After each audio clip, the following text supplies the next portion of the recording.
Well, hello, folks. It's Jeffrey Darty back with you, Jeffrey Darty Show. I am the Christian whistleblower. So glad to have you with us. We're wrapping up this week our walk through Apostle Paul, Antichrist, a book that George Norrie says Darty delivers innovation, talent, and bravery. George Norrie, host of Coast to Coast AM, did write the foreword for the book, and we're looking through it today. We continue to look through it. We're going to finish it up this week without a doubt.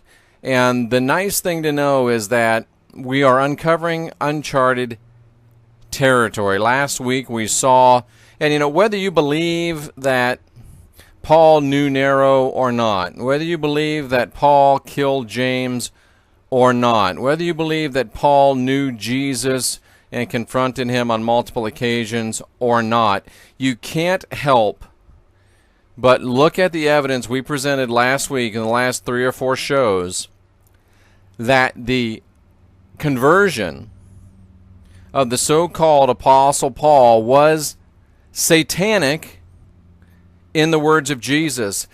What Paul said was Jesus, Jesus said was Satan. Paul's accounts are riddled with lies. First he said the men with him heard the voice. Then he said the men didn't hear the voice. He said they all fell. Then he said they didn't all fall. He said Ananias told him something. Then he said Jesus told him something. Full of lies, full of contradictions. You can't ignore this if you're a person with any intellectual integrity. Today we press on. And things like one chapter, a fellow named Ananias is seen as lying to the Holy Spirit.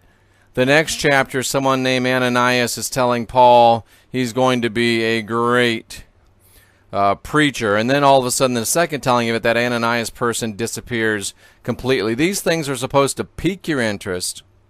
These things are supposed to cause you to say, wait a minute, something's not right. And these things are supposed to cause you to realize and question the conversion, so-called, of the so-called Apostle Paul. Again, nobody called him that but himself, except in Revelation 2:2, he was called a false apostle. So we're looking today at more of Luke writing in the book of Acts and actually showing us that Paul was a spy, and that Paul was a Trojan horse into the original Jesus movement, the original Yahashua movement, the original church, if you will. And it's very amazing to me that here we are 2,000 years later, that Luke had the intellectual intrepidity, if you will, that he had the smarts, the guile, and undoubtedly the divine leading to be able to write in the New Testament in a slightly encoded format truths that would slip past the Roman censors, truths that would slip thousands of years later, 1,500 years later, 1,600 years later, past the censors and manipulators of King James Court, and would be here in 2014, zooming into 2015, in recognizable fashion for us to be able to say, wow, here's something that we've never seen before that needs to be talked about. And folks, this really is stuff, and I'm not trying to blow my own horn here, or maybe I am. This is stuff that's never been shown before. This is stuff that's never been pointed out before. This is stuff that's never been trumpeted before. And these are facts that you have to deal with. Now, I'm not here to try to convince you against your will, because a man convinced against his will, or a lady convinced against her will, is of the same opinion still. But I am here to give you facts and information upon which you can form your own opinions. And if you want to jam your head in the sand and not look at the facts, That is your right. But I don't know why you'd want to do it. Anyway, here we go. Something very, very interesting. Acts chapter 20. We're going to be looking at verses 4 through verse 6.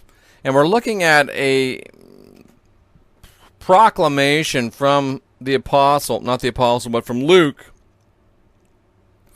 that Paul was a spy. Now, in the New King James Version, the King James Version, this has been omitted. But in the New International Version, in the New American Standard Bible, in the American Standard Bible, the Darby translation, as well as others, they all contain these words that show uncategorically that Paul was a spy. Now, the King James says, and they're accompanying him into Asia, Sopater of Berea, and of the Thessalonians, Aristarchus and Secundus, and Gaius of Derbe, and Timothy of Asia, Tychicus of Trophimus, and these going with us tarried at Troas, which is Troy. And that's going to come into play very large here. In the NIV, the New American Standard Bible, the American Standard Bible, the Darby translations, and in, yes, the original Greek, if you care to go to a interlinear online, you'll see this. It does take a little bit of work. And, that's why I sometimes wonder, how has this been perpetrated all these years? It's because people are lazy and they don't want to look, and they'd rather just be told what to do and go ahead and do it and feel good about it without having to think, without having to do any work on their own. But in the translations I've just mentioned, and in the original Greek, it says that there was a man named Pyrrhus, or Pyrrhus, Pyrrhus, that accompanied them to Troy. Okay, Jeff, what's the big deal? Well, Google the name Pyrrhus, Pyrrhus, and you will discover that Pyrrhus was the name of the most famous spy of the day that was popularized in a writing from Plutarch that was called Pyrrhus the Fool of Hope. Pyrrhus the Fool of Hope was a book written by Plutarch, which was popular in the time that Luke wrote these words in the Gospel of Luke and the Acts of the Apostles as it was originally released. But it says a man named Pyrrhus accompanied Paul to Troy. Now, it's like saying James Bond went with us to Troy. It's like saying Ethan Hunt of Mission Impossible fame went with us to Troy. It's like saying Mata Hari went with us to Troy. It's like saying Mud went with us to Troy. It's like saying, any infamous spy in history, Hanoi Jane, any of these people went with us. Benedict Arnold went with us to Troy. That's exactly what this is like, because as soon as a person of that day read this verse, they'd say, Pyrrhus, what? Wait a minute, Pyrrhus was a spy. And Luke is telling us that some guy named Pyrrhus, a spy, went with Paul to Troy. The Trojan horse was in Troy. Wait a second. And the person with intellectual integrity, the person with sanctified curiosity is going to say, wait a second.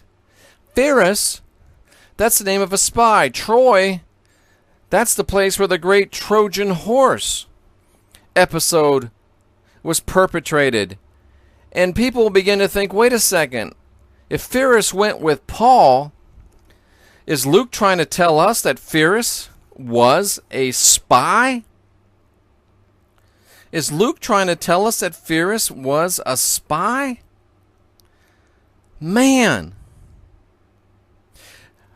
And this is what people were thinking about, folks. This is from the work of Plutarch.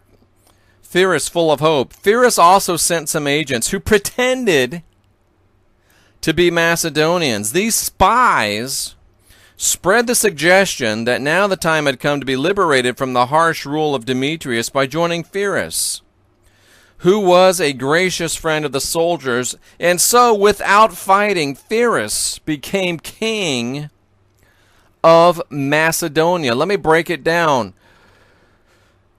Pyrrhus, or Paul, was accompanied by some agents who pretended to be of the Jesus movement. They spread suggestions that now the time had come to be liberated from the original Jesus movement by joining him. And so, without fighting, Paul became king of the Christians. And it's hard to call Paul anything other than the king of Christianity, because he wrote over half of the New Testament. All of the Christian doctrines are his invention. We're going to see very soon that no one taught the resurrection of Jesus Christ from the dead until Paul did. The 12 apostles of Jesus never heard of the teaching of the resurrection of the dead, of Jesus from the dead. Let me say that again.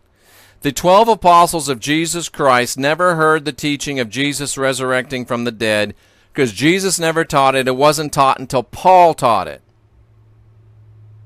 The king of the Christians, the king of Christianity, Paul.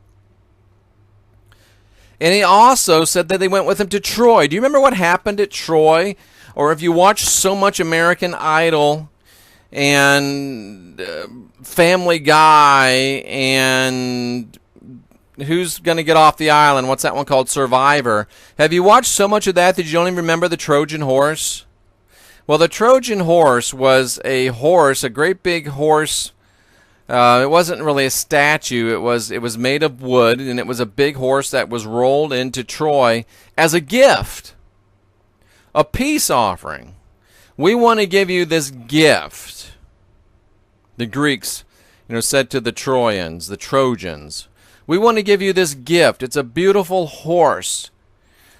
And the Trojans looked at it and said, wow, this is beautiful. And they brought it into their city.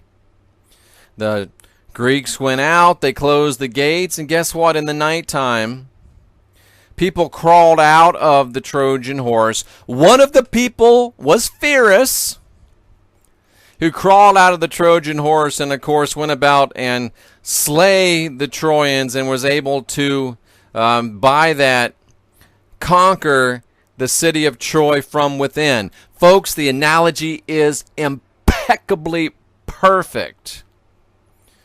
Pyrrhus goes with Paul. Paul and Pyrrhus. Paul was a person that came to the church, quote unquote, as a gift. And he crawled out of the belly of a lie. He crawled out of the belly of a false idol. He crawled out of the belly of a gift that was really a plague of death.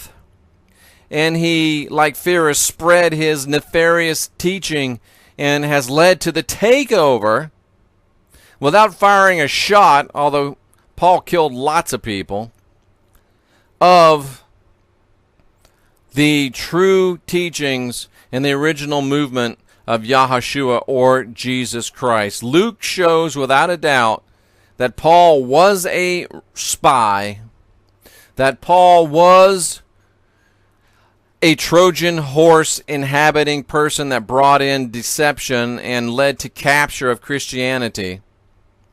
All this on top of the fact that his conversion is satanic and contradictory. You add this stuff up, folks, and the weight of evidence against Saul of Tarsus becomes insurmountable. You can no longer deny this, folks.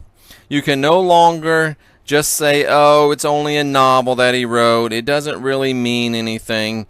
He just made that stuff up. The weight of evidence has now become too heavy